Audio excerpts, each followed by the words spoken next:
I have always had a great passion for music. When I was about 3 years old, I was obsessed with James Taylor's Carolina in My Mind.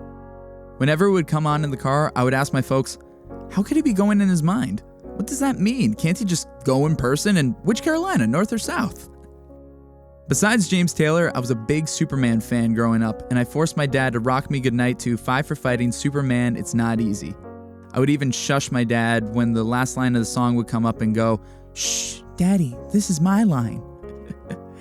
I keep both songs very near and dear to my heart, and they had greatly influenced me on my way to become a performer.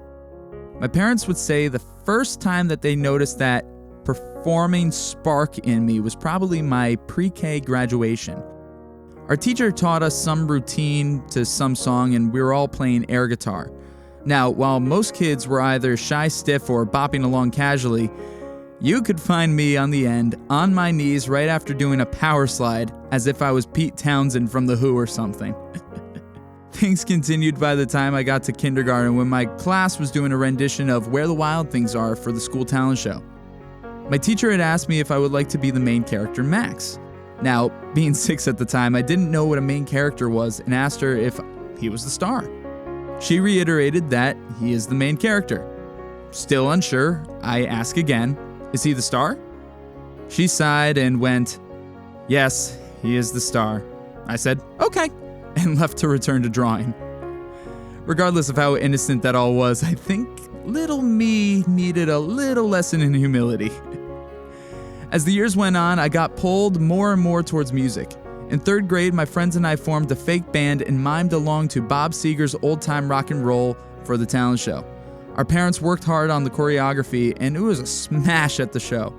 At the time, believe it or not, I was known as a pretty quiet kid, so this was a shock to many teachers and parents watching. As I got into middle school and high school, the fire to perform and be in music only grew and grew. So when it came time to go into college, it was an easy decision to want to major in music. But not just any degree in music, I wanted a degree in music industry, meaning I want to learn more about the business than just the performance aspect. I think that is something that often gets glossed over by much of the mainstream. Sure, we all hear the superstars on the radio, but very many stop to think of all that goes into making that song a hit. Who are the people who record and produce that song? Who are the musicians on the track? Who keeps track of the money the song earns? Who handles the publishing? Who handles the advertising? Who handles the live production when the artist goes on tour? As you all know, I'm very story-oriented, and I like to get to know all aspects of a subject, if I can. There are so many opportunities in the music industry beside that just hard-to-achieve superstar status. Actually, there are thousands of rewarding and creative jobs that make it run and prosper as well as it does. And with the pandemic, and much of the scene changing, the industry is heavily relying on the efforts of these unsung heroes to keep things alive. Thank you very much for tuning in to another episode of Walsh Wednesday, the Reflective Series. As always, I'm Connor Walsh. It is my pleasure to introduce to you today's guests who will be providing their perspectives in the music industry, along with giving us a glimpse into how they have navigated through the obstacles caused by COVID-19.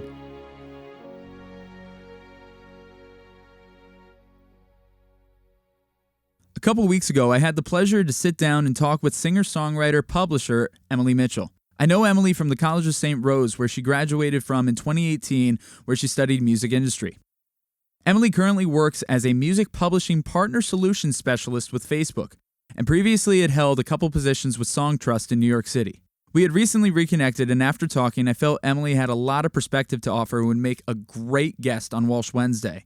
When we sat down for our interview, the first thing that I asked her was what her assimilation was like going from being a college graduate to entering into the workforce. You know, it was really crazy.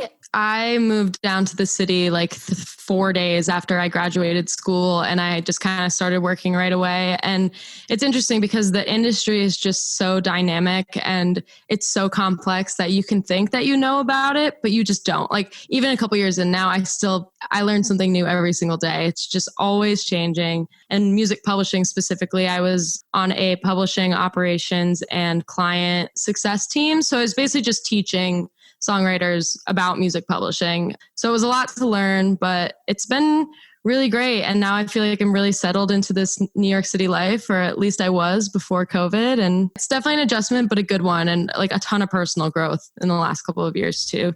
Throughout my college education and getting into the music industry myself, I found that publishing, though very important, seems to be a very elusive topic. So I asked her to go into that. So a super high level explanation, music publishing is the royalties that you earn on the composition, so the song itself. So your, royalties are split between the sound recording and the composition, and music publishing is the composition side.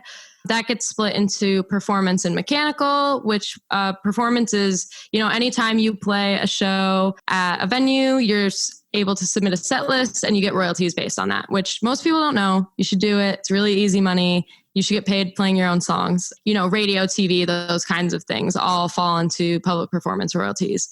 And then mechanical royalties are royalties that you're getting from, Spotify, from CDs. If anyone's covering your songs, you're getting mechanical royalties off that. A lot of the digital royalty space is mechanical, but those royalties are collected by societies globally, right? And you're entitled to that money, but nobody knows how to get it. And that's where a music publisher steps in. Yeah, it's interesting. I think when I went to St. Rose initially, I was like, I'm going to be an audio engineer. That's my thing. And then I got to school and obviously love to do it. I still do it, but I fell in love more with songwriting. That quickly became my passion. All I wanted to do all day, every day, was write songs while I was in school. And it could be with someone, by myself, whatever it was. That's all I wanted to do. But I knew for me that just the way my personality is, I knew I needed to be on the business side. And I was just really curious about it, right? It's so elusive to the artist, the industry side. And so I knew I wanted to end up doing that eventually as the career, because I was never someone who wanted to be a performer for my job. That was never my dream. I love to write songs because that's how I communicate my feelings and work through my own stuff. And if someone wants to listen to that, that's amazing. But my whole thing was, how can I help other songwriters be successful in the industry, right? So publishing just made a lot of sense in that regard. And it's really cool to work with songwriters and work with songs all day. As Emily said, she's been living in New York City since she left college. So I wanted to ask her what things have been like there in the city on a personal level and on a business level, because New York City is kind of like the ground zero of the COVID-19 pandemic here in the U.S. It was so interesting. I work in a very global office, so we were a little bit ahead of the game in terms of working from home. I started working from home the last week of February or the first week of March, whereas more businesses kind of made that shift at the end of March in New York. Yeah, so then we were working from home, and I remember my boss being like, "We're just trying it for a week. I'm sure I'll see you on Monday." And then Monday comes around and they're like, "Okay, it's another week. We're recommending you work from home." That turned into April 15th, and April 15th turned into June 15th. And then it was just indefinite. And for me, my company, I'm home through the middle of next year. And New York was dead, which was so weird. You would walk in the streets and there would be no one out there, which in New York is just not how it goes here. That was a weird adjustment. And it was really scary to go to the grocery store. You'd have to suit up and put on gloves and masks, and you would kind of walk outside and it was like the apocalypse was happening or something, right? And no one really knew what was going on. And thank God for, FaceTime and for just technology in general, right? That has allowed everybody to kind of keep that human connection going at least a little bit. It's letting me talk to you right now. One thing that Emily said that intrigued me was that when we were talking the other day, I was asking her what it was like trying to find a job during the pandemic, and she said, surprisingly to me, that her business and other businesses that she was aware of were hiring, and that things were actually really optimistic during this time. Something that's been really incredible to see with COVID is the rise of live streaming, right? So that was a huge thing for us at Instagram, was the absolute, it crashed our product essentially, because everybody was all of a sudden trying to move their events and their concerts and everything to live streaming, which that's got its own set of you got to license music to do that. And you have to, have the infrastructure to support 1 million people trying to tune into the same live stream. And you have to be able to give people the tools to even start a live stream. And I think that so many companies are feeling that, there's Facebook and Instagram, but there's also Twitch and Triller, and all of those platforms have their own version of live streaming. And that's kind of where it's going. It doesn't look like the live music it's so depressing, right? Like that's not coming back anytime soon. So I think trying to find a way to bring that to the digital space has been a real challenge for so many companies. And, I'm curious to see what will come out in terms of how can we get great audio and how can we get no lag time. And all of that brings royalties as well. And that all brings different kinds of jobs and support. So the music industry is in a weird spot, right? Because half of it is doing so poorly, but the other half is doing very, very well. My old employer, Downtown Music Publishing, has been hiring like crazy. So there definitely is some optimism in the field. No, that's absolutely really good to hear. I think that's really cool. And I think it's giving people an opportunity to see and experience things that they didn't realize were there before.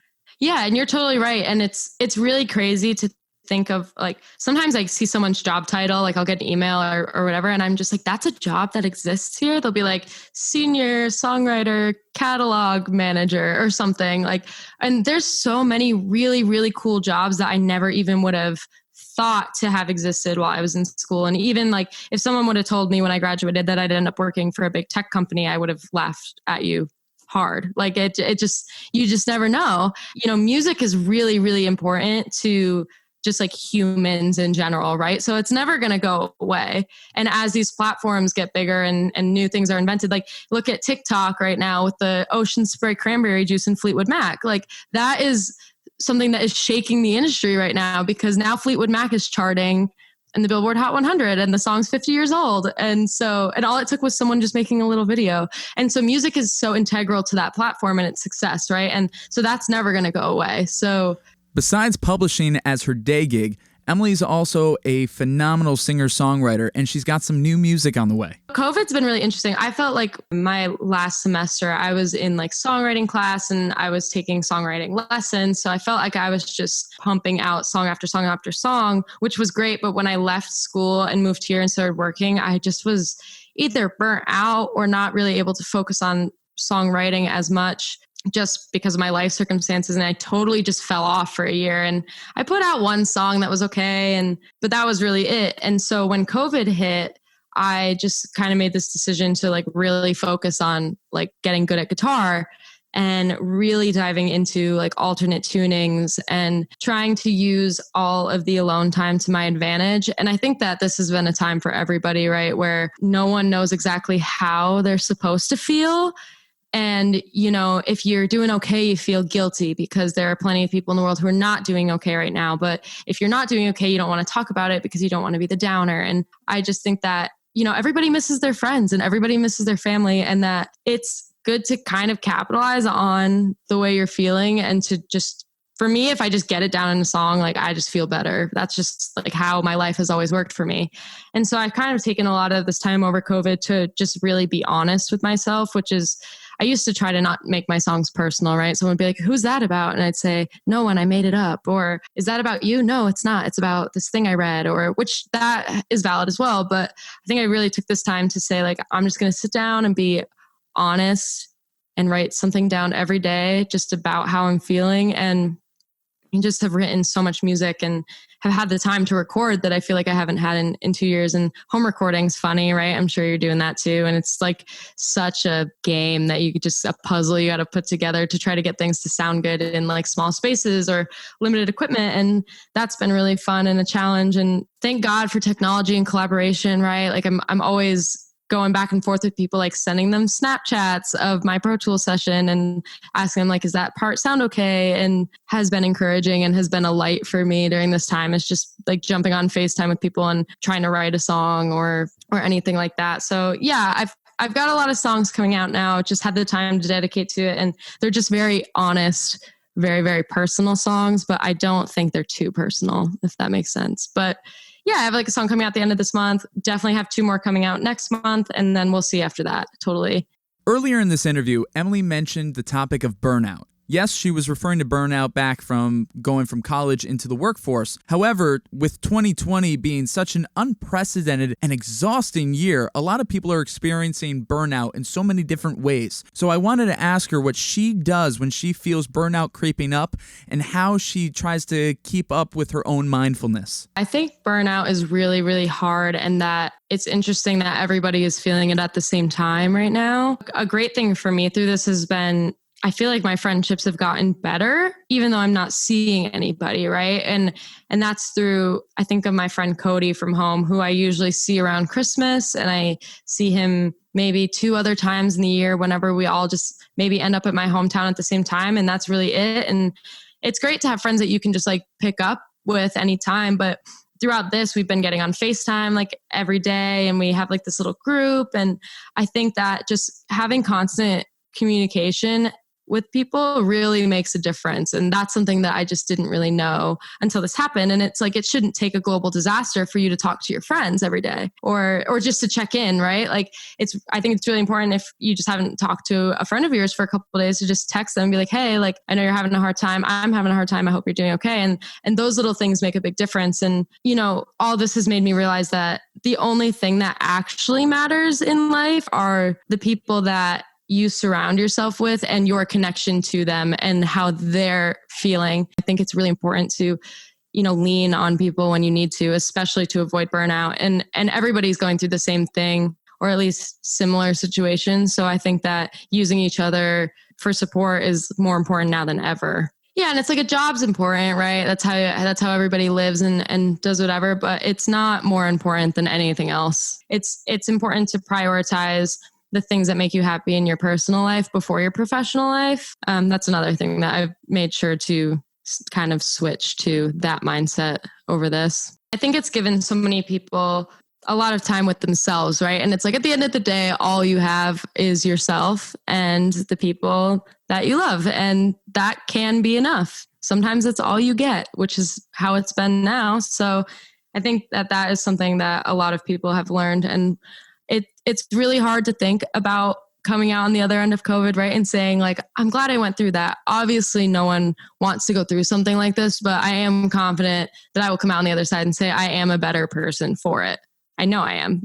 And I feel like a lot of people will probably feel the same way. COVID-19 has given us a lot of time to reflect, and I really appreciate Emily's perspective on her reflection during this time period. If you're interested in checking out more of Emily's content, you can follow her on Facebook, Instagram, and Twitter, and I highly recommend listening to her music on Spotify. You can find more of Emily in the description to this podcast. Music is a constant in all of our lives, whether you realize the full extent or not.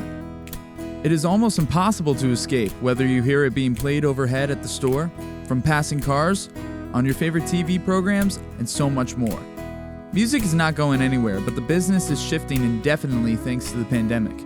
Right now, the arts need you just as much as you need them. The arts answer the existential questions in your life and help guide you to know the possibilities within yourself. Many artists have turned to new platforms to support themselves, one of them being Patreon. Patreon allows creators to build a more sustainable income source while fans get access to the community, exclusive content, and the pride of fueling work they love. I have my own Patreon page, and if you wish to support Walsh Wednesday, my music, and my other creative endeavors, I would greatly appreciate if you subscribe to my page. There you can find complete interviews conducted with each of my guests. For instance, if by the end of this episode you haven't gotten enough of Emily, Kelly, and Sean, then you can hop over to my page and listen to our entire conversations. Besides that, my album, Away From Home, will be out in just a couple of weeks, releasing on November 27th. I'll be uploading content shortly going behind the stories of each of the songs and possibly performing some stripped-down renditions. The lowest tier of patronage starts at only $3. You can check out more at patreon.com/Connor Walsh. For our next guest on Walsh Wednesday, I have Kelly Bird. I had the pleasure of being Kelly's student at the College of St. Rose.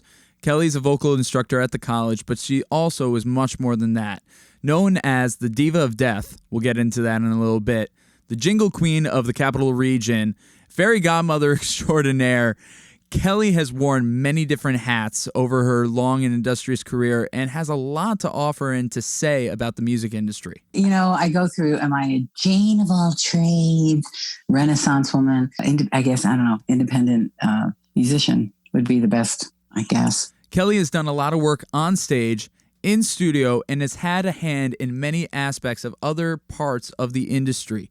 Hence why I really wanted to sit down and talk to her about what this culture shift felt like to her once the pandemic started. In a lot of ways, for me personally, the pandemic had me kind of living my best life. As a singer, I am most at home when I'm on stage in terms of my work, but my actual personality is pretty introverted. I feel like in some way I had been kind of praying for a break. And then this happened. So for me personally, it was almost like I was told that my job was to stay home. It's helped me to get more focused on creating working space for myself. Even my work, as you know, not a lot of people know this about me, but I do a lot of work singing in church, especially at funerals. The diva of death. The diva of death, which when I get it going will be the title of the podcast. Please tune in wherever you listen to your podcast. Which we will get into shortly. Yes. Right. It's a wide range of things that I do. And likewise, because of the unusualness of me doing funeral work and feeling comfortable around death, I was very busy for the first several months, much more than I usually am. I probably did what I usually do in a year in 3 months because all the churches were closed. At first, it was a little nerve-wracking. It was like, say, what was it? Friday the 13th was the first week that everything really started to happen. So it was probably the end of the month. I'd say a good 2 weeks went by. But the director of a funeral home in the Albany area, his name's Dave Parenti, and he runs McVeigh Funeral Home. And he texted me and he said, hey, I've got this family. Music's really important to them. If he explained all the social distancing. Would you be comfortable? We can put you off to the side or whatever. Honestly, I never flinched, Connor. And it's not because I'm not nervous. In our household, we have autoimmune disorder. We have prior lung condition. I wanted to take it seriously, but at the same time, I was faced with all of these people. And it wasn't even just that eventually there were more and more people who had passed from COVID. It was the circumstances around it. It was the number of people who couldn't be with their loved one while they were in their final stages and stuff. So I never hesitated. I was like super overconscious about being as safe as I could. I just couldn't imagine. It was the one risk I was willing to take. It's such a unique thing to do the arts at all, and entertainment especially. But with music, and then how it's interpreted, because it's literally everything in our lives. Everybody had to stay home and they all turned to movies and Netflix and binging and streaming and stuff. So the irony that the arts and entertainment are going to suffer the most out of this, while everyone is turning to that industry for solace. I choose music, and I will always choose music. And somehow it always takes care of me. I know we've talked before about issues of faith, and I'm that classic United States. I'm not religious, I'm spiritual, right?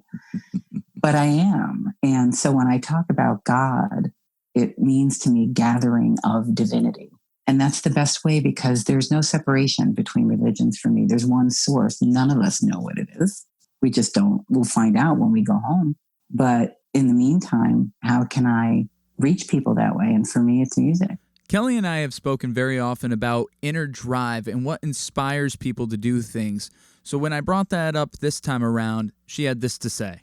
Fear gets you to pay attention. Fear is a great motivator. Whenever I have a student who's really dealing with stage fright, and it's amazing how many times I say, well, what do you think stage fright is? And they get into the whole philosophical, psychological.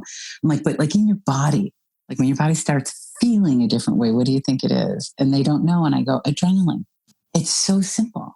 Mm-hmm. But we get so in our heads, and it's so, how many people want to get up on stage on purpose and put themselves in that kind of level of vulnerability? But if you realize, oh, it's adrenaline, then if you get knots in your stomach, you do some sit-ups.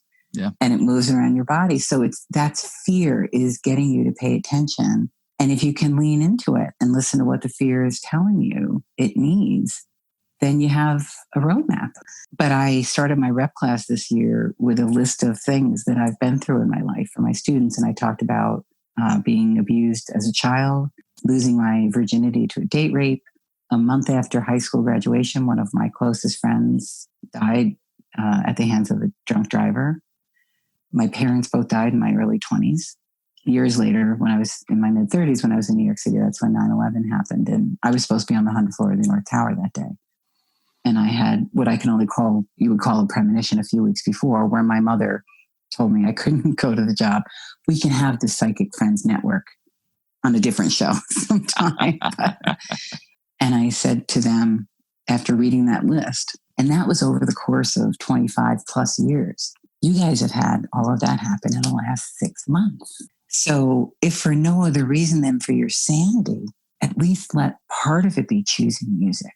I just know that there are people who know deep down, and you know, if you hear me saying this, you know if this is your path, and nobody can tell you otherwise. You know deep inside, when I'm saying you know, there's a small handful of people who are like, she's talking to me. And if you know that's what you have to do, then you must do it. And one thing that Kelly decided that she had to do was use her voice in a new medium. Going back to Diva of Death, besides being one of her nicknames, she is using that as the title of her upcoming podcast. Now, even with all of her years and experience in other facets of the music industry, this is something, regardless of how exciting it is kind of nerve-wracking for her. I know, it's just terrifying. It's so scary. One of my problems is that I don't like to tell people what to do. And that's why I struggle with teaching. I was the youngest of 5. So it was always shut up, shut up. But I do acknowledge that over the years, largely through my work at St. Rose, I have an ability, let's see, a good friend from years ago, he was also a former student. I remember him saying to me one day, if you walked into a huge gymnasium and there was a riot going on, within 2 minutes, you would have everybody calm down. Maybe it's having a lot of abuse and dysfunction as a child, being the youngest of 5 with 2 parents. I've got 6 parents telling me what to do all the time. I just want to make everybody get along and, things roll off my back a little easier. I was a drama queen when I was younger, for sure. But all of that has led me to, I don't know, man, I guess it's because the stuff that I've been through, I haven't been through the worst things you can experience, but I've been through some pretty bad ones. I've found my way back every time. That's who you have to depend on, is yourself. That's all I feel like I do. I don't feel like I have anything special to say. I feel like all I do is help people reveal who they are. But I understand now, maybe more than ever with the pandemic and stuff, that maybe that's something that I need to be less private about. So I actually did over the summer start, I've got 4 of my former students from St. Rose, and we refer to ourselves as the podcast team. Mostly right now it's group therapy. But I got really stuck because every week, and it's not that it's not happening now, but every week for a while there, especially once the horribleness of George Floyd's murder, and the protests, and how every morning you just woke up and something new was exploding, and another Black person had been killed, and another person saying Blue Lives Matter, and it's just going. And I'm like, I'm a Karen. I'm a mid-50s old white lady. Who the hell am I going to talk to about anything that's going on in the world? And the more I thought about it, and again, this goes back to what we've been saying. Okay, stop worrying about what the whole world's going to think. What's your world? What's your immediate world? Mr. Rogers always talked about look for the helpers. Well, my immediate world is music. And my immediate world is when I was young, I had a lot of people pointing me in the wrong direction. And I stuck with it long enough to be able to say they were wrong. Even if it's just me talking about something and giving it a different angle than somebody else did. Or I had a friend this summer and she had an instance happen where she said something in front of her daughter-in-law. And her daughter-in-law is a BIPOC woman. And I won't get into the details of it because that's their private interaction. But after 2 weeks, her daughter-in-law came to her to say, essentially, what you said is racist and it's been bothering me. And because I love you, I want to talk to you about it. And I watched my friend go through all of the things that you read on social media and you think, oh, well, that's ridiculous. How could you react that way?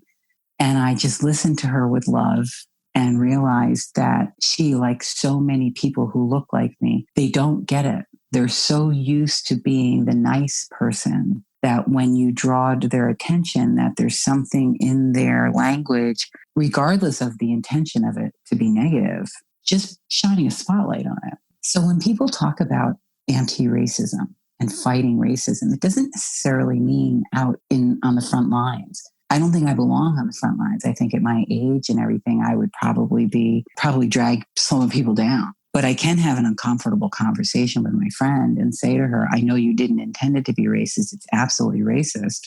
I know that makes you feel uncomfortable. But guess what? That's your job right now, is to just simply feel uncomfortable and own it and apologize, not look for explaining why. I decided if I started thinking of it as how can I talk to people that look like me about helping them understand a different perspective, or talking to recent graduates in an honest way that their parents might not be. So that's where it's coming from. It's mostly coming from my experience in music in the Capital Region and my incredibly odd comfort with death. I think that death is the only thing that we're all going to do. And it's the thing that we want to talk about the least. So. And I think at the end of the day, the reason I probably need to do the podcast is there's very little that I'm afraid of. There's very little that someone can tell me that they've thought or done that's going to make me close them off. If we could just get more comfortable with 3 phrases, I'm sorry. And when I talk about I'm sorry, it's specifically like being able to say I'm sorry without the but, like really owning it. So I'm sorry. I don't know. I don't know is because it's become impossible to make a mistake. And here's the third one. It's actually the most important in some ways. I'm afraid. Who has ever said I'm afraid to you without your heart melting and wanting to help them? The power in being the one who's willing to be vulnerable first. And all of those themes are tied into one of Kelly's most recent collaborations. I have an old friend, Rob Turchik is his name. Rob is also a graduate of St. Rose from 1,000,000 years ago. Well, I'm 1,000,000. He's 500,000. Let's put it that way. So over the summer, he had posted a picture, and his post on Facebook was, when you can't find the sheet music, you make your own chart. And the song was Compared to What? And it was Roberta Flack's version. And I didn't know the song super well, but I love Roberta Flack. And so I listened to it a little bit, and I just clicked love on his post, and he immediately sent me a message. Hey, would you sing? I'm like, wow, oh, okay, sure. And then I went on a very interesting journey of insecurity, because my first thought was, again, I'm Karen. I'm an old white lady. Why would I think I have a right to sing a song not only done by Roberta Flack, but that speaks to unrest in our country back in the 60s? And then I stopped and I thought, what would you tell one of your students? Get out of your own head. And I thought, well, the first thing is that I like Rob. I believe his heart's in the right place, and I would like to collaborate with him and some of the guys. If somebody asks me to do it, you have to make the assumption that they want you for a reason. And then I spent some time with myself with the material, and I thought, well, the way to honor it is to sing it as much as you can. So I sent him a rough draft, and then I sent it to him, and he liked it all right. And then I was just, when I said I'd like another shot at the vocals, that's, I consider it a scratch vocal. It was just compelling how I would interpret the different lines. It was a real struggle for me to decide to let myself be myself on that song. The second part was the video that I was going to submit to him. You'll see in the video in the lower left corner that he uses my backing track videos, but he also used the video that I just kept getting this very strong image of just a super close up on my face in the dark and just doing a straight shot all the way through with no edits. And I wasn't going to send it to him. And something just kept saying, just do it. And I thought, I'll send it. He doesn't use it. I don't care. And he felt that it made the video. So I learned a lot about how even at my age, you go through the insecurity thing. How you have to counsel yourself. How you have to remind yourself that your fears, there's no room for it there. Your job is to serve. And so I did the best that I could to serve it. The good news is that going through that process again at this stage in my life, by the time it was ready, I was actually excited for it to be released. And yeah, it's as timely as it ever was. It keeps coming back to trying to make it real compared to what? And that, to me, at the end of the day, is everything. Well, what is reality? Because you could probably find as many realities as you can people. So if somebody's trying to make it real, I at one point say, but what you think is real isn't what I think is real. And if that doesn't just hit you in the gut, I don't know what else does. Here at Walsh Wednesday, I have the great pleasure of getting to share with you the audio of this fantastic track. If you're interested in checking out the full video, you can go find the link to it in the description to this podcast. For now, here is the audio for this rendition of Compared to What.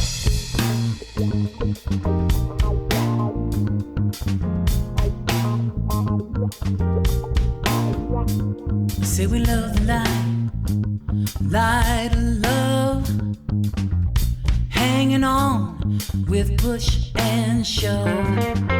Possession is the motivation that's hanging up the whole damn nation. Seems we always end up in a rush, trying to make it real. But compared to what? Now the slaughterhouse is still killing hogs.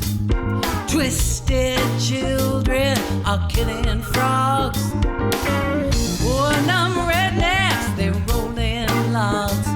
Tired old ladies, they're kissing dogs. Well, they hate the human, love that stinking mud.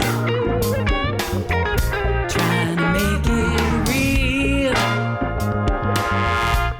but compared to what?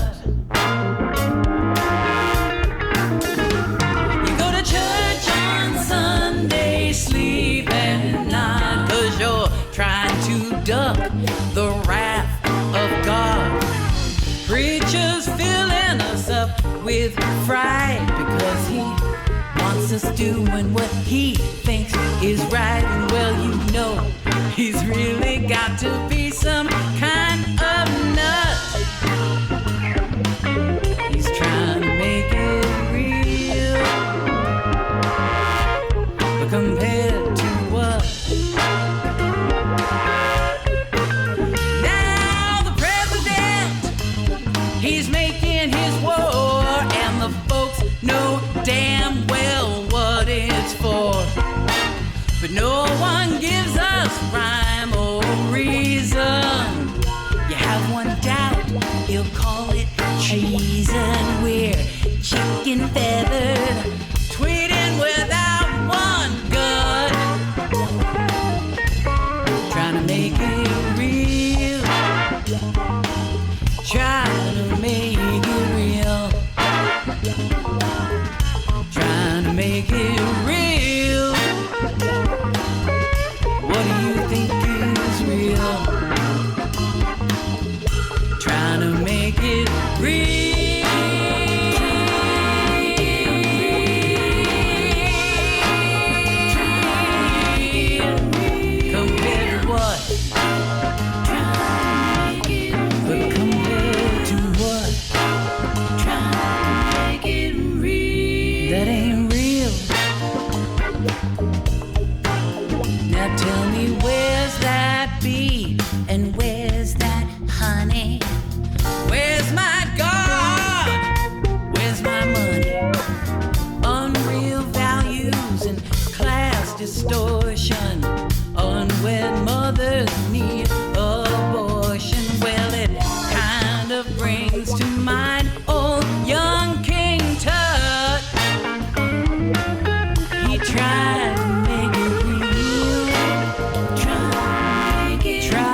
Possession is the motivation that's tearing up this whole damn nation. Looks like we always get into this rut, trying to make it real, trying to make it real, what you think is real, it's not what I think is real, trying to keep it real, but compared to what, trying to make it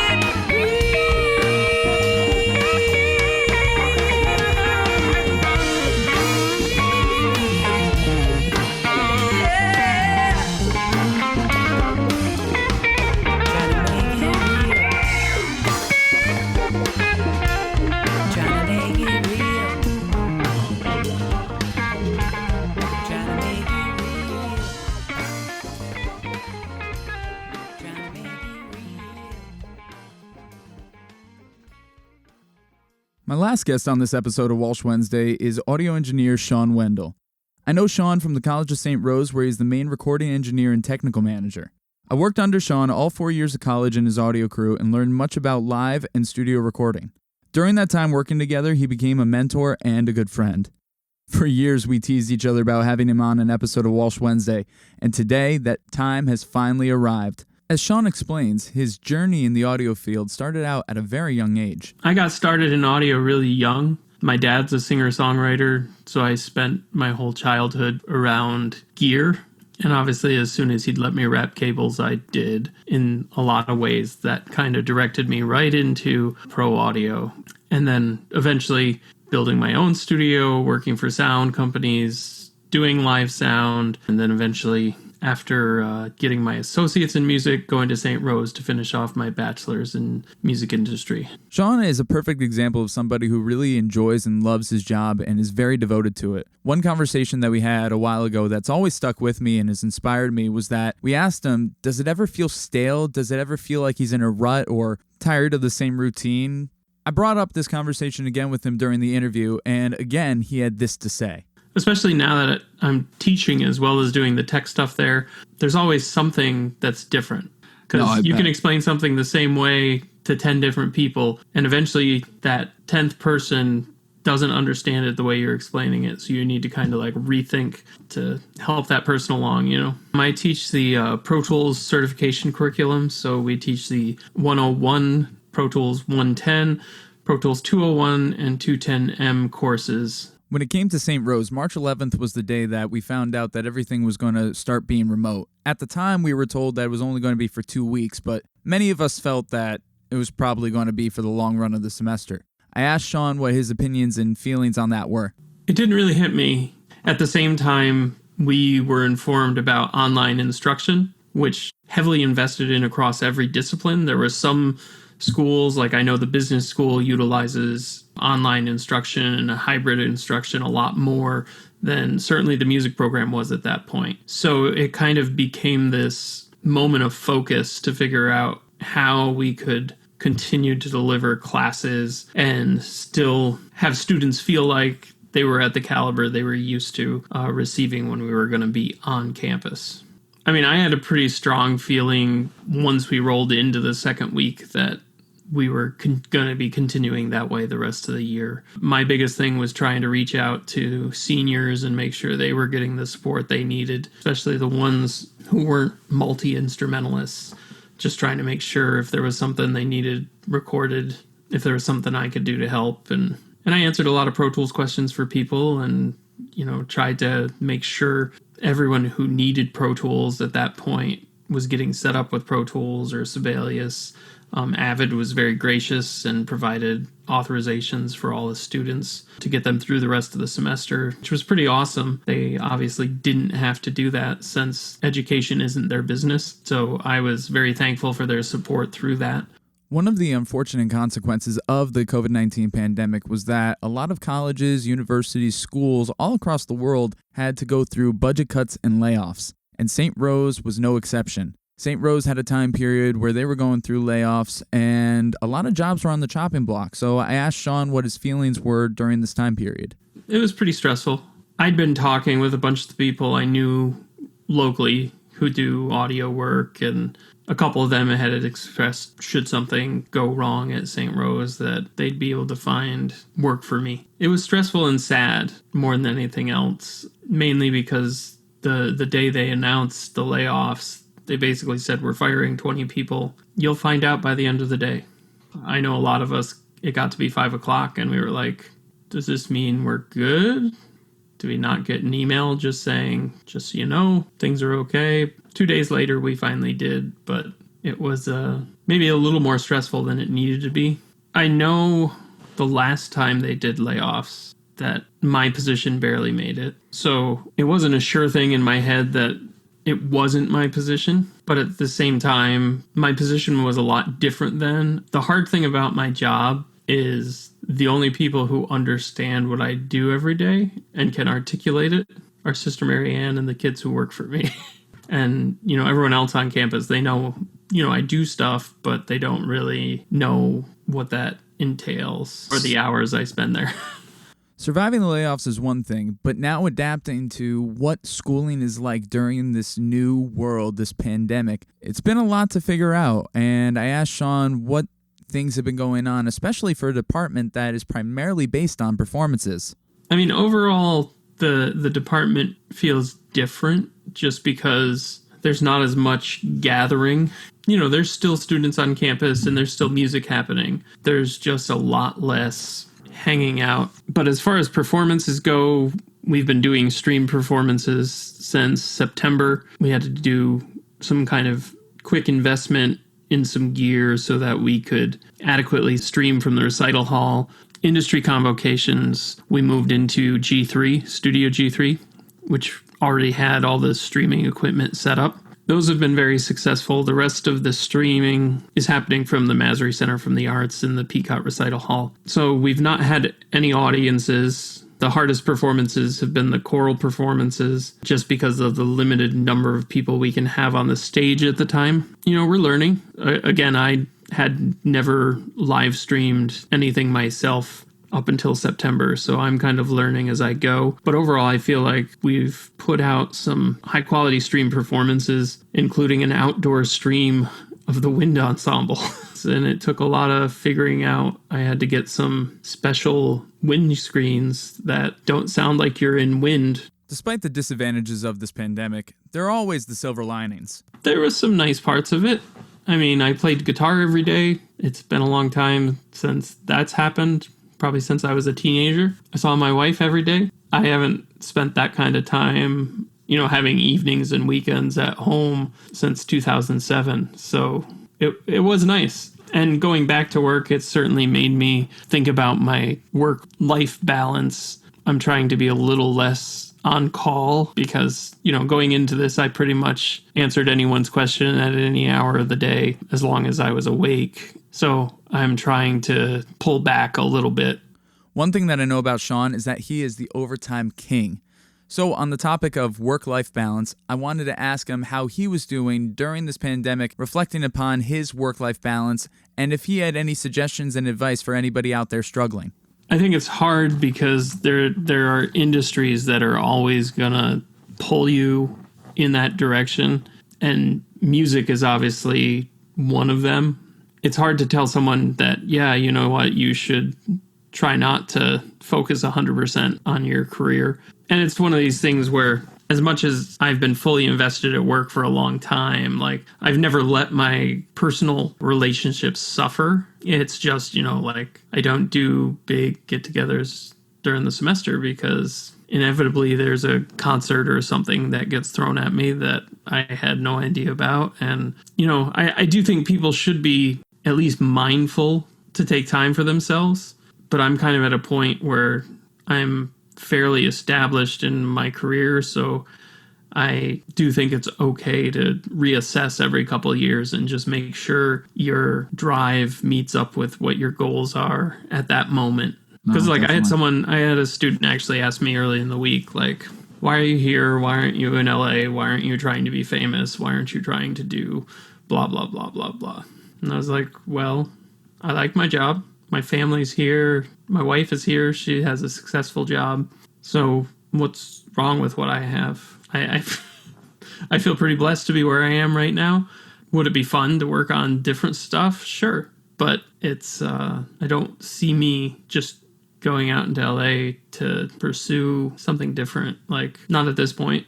And I mean, I get the opportunity to work with students every day. You know, it's like, it brings a lot of joy to see alumni being successful in their professional careers. You know, when the AES conferences were still happening, getting to meet up with everyone in New York and kind of see what they're up to and be able to hang out in a professional environment. It's pretty surreal in a lot of ways.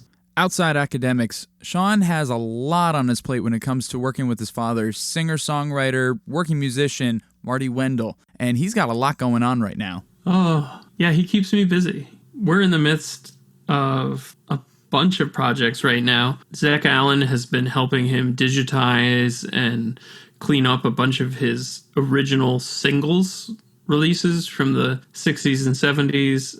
He had a random Facebook encounter where someone who owned a studio he recorded at in 1972 sent him a message on Facebook and said, "Hey, I found the album you recorded at my place. I'm going to send you the reel to reel." It's this lost full album he recorded with his band in 1972. It's never been released. So we're cleaning that up. Once I get everything from Zach, I will be mastering it, and we'll be.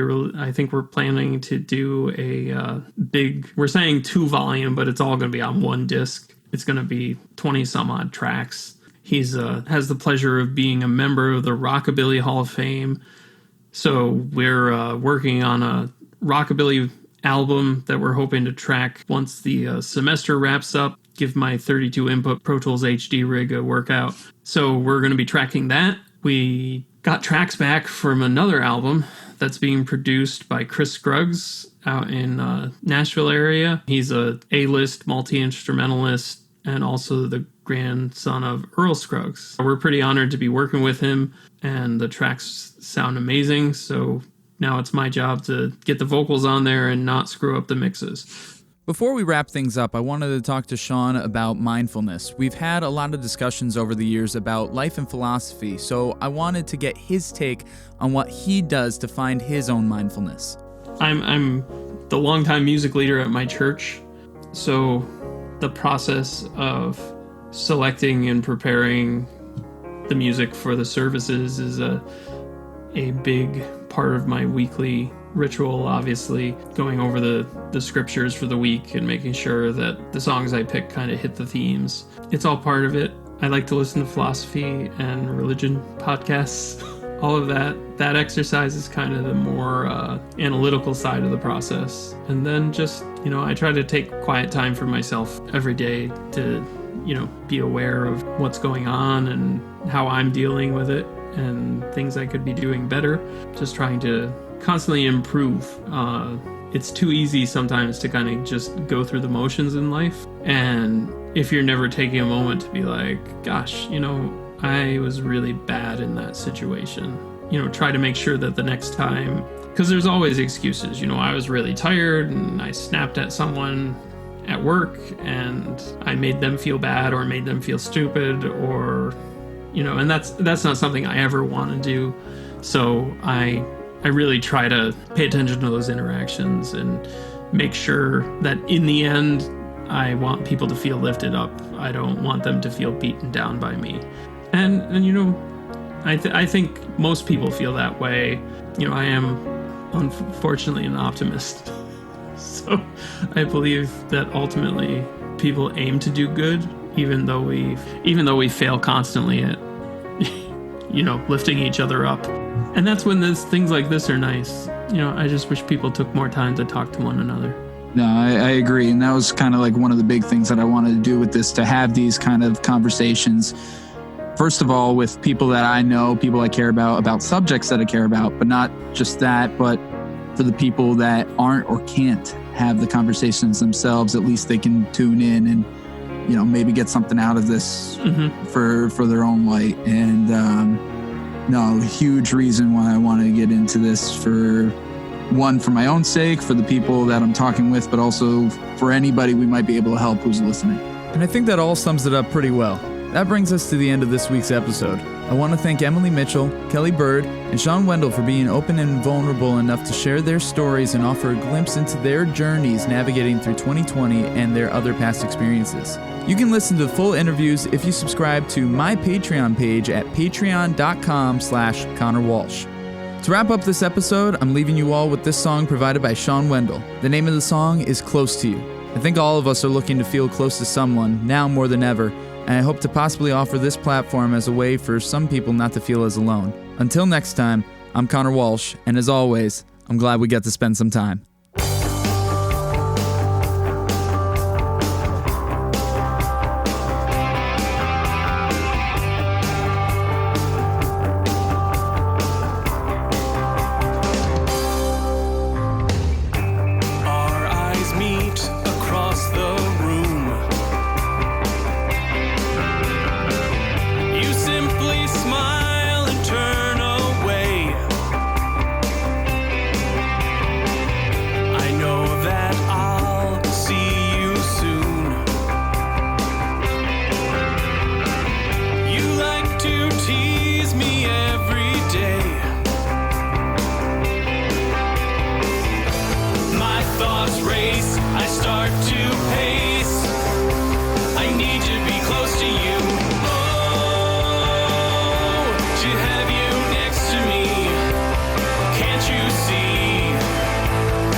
I start to pace.